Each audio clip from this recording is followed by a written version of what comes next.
Hi, this is Taryn Grome, editor of Pharma Voice. We met with numerous inspirational thought leaders at this year's DIA annual conference as part of our Editors Take video series. I hope you enjoyed this discussion.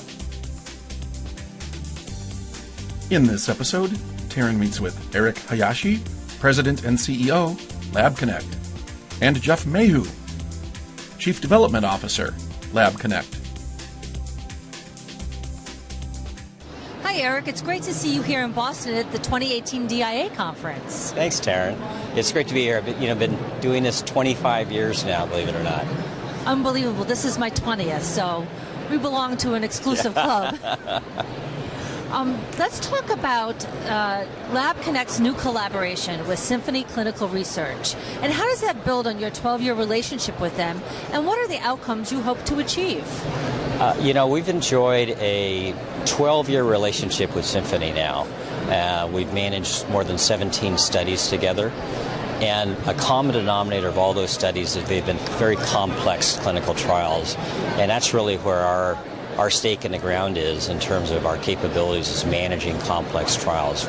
We designed the whole company around the ability to, after precision medicine, the ability to manage these complex studies. And so it's working very well with these home-based clinical trials. So now you have a better subject experience. They're able to see the study coordinator or the home-based nurse at their home, at their workplace, or some convenient location.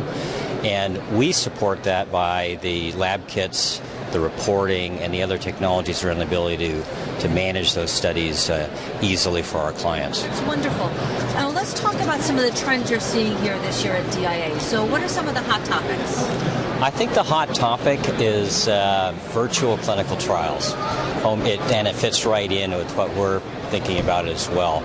Again, we're looking at trying to see what we can do to help the drug development process, speed it up, and make it more pleasant for subjects in clinical trials. And I think this is one of them. I really think that this is, it's been an area that's been maturing over the last decade or so, and I think we're finally have the constellation of technology, the lab capabilities, the home-based clinical trials to kind of make that reality of virtual trials.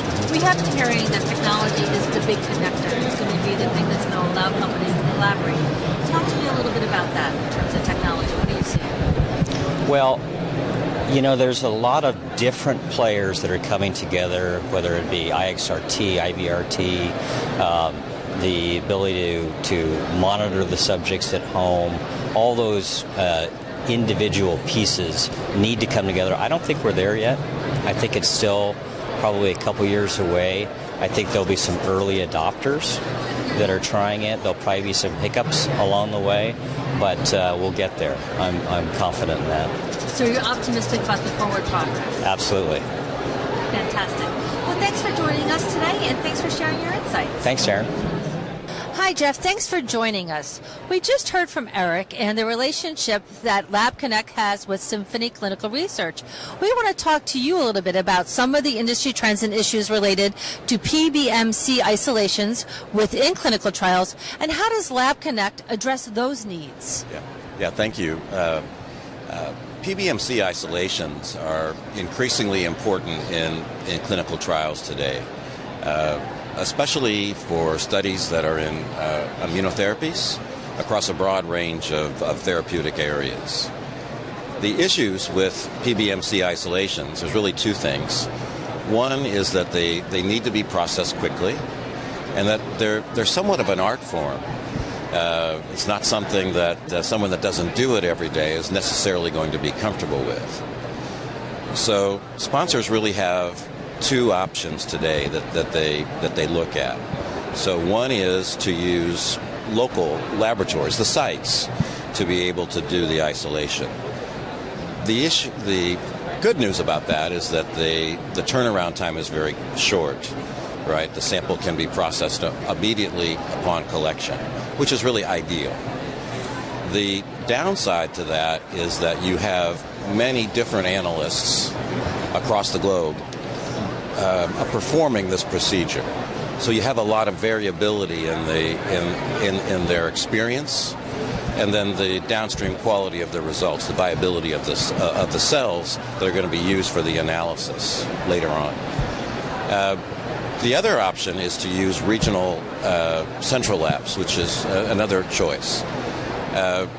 The positive thing there is that the analysts tend to be doing a lot of PBMC isolations every day. They're well trained, and there's going to be a higher degree of standardization. The bad news is that those samples often have to travel 24 to 48 hours to get to one of these regional locations. So at LabConnect, just by virtue of the fact that LabConnect has more points of service than any other central laboratory in the industry. And in fact, we have locations in some very logistically challenging areas. So South America, Russia, Ukraine, India, China, Japan, where it really is very beneficial to be able to do it in country. So we start with that, the fact that we have as many points of service as we do, and then we build upon that by adding standard operating procedures, by adding standardized validated shippers for the specimens, by adding processes whereby we can monitor the performance of the analysts across the globe, and then also the establishment of web-based reporting tools for our sponsors. So we think that we've put together a very comprehensive package that addresses those needs, the need for standardization, but also the need to have reduced turnaround time. Jeff, I want to thank you so much for giving us the updates on PBMC and their importance in the clinical trial space. Thanks so much. Yeah, thanks for having me. For more information on this topic, visit our Thought Leaders website. For more Editors Take videos from the DIA Annual Conference, visit www.pharmavoice.com. Thanks for joining us.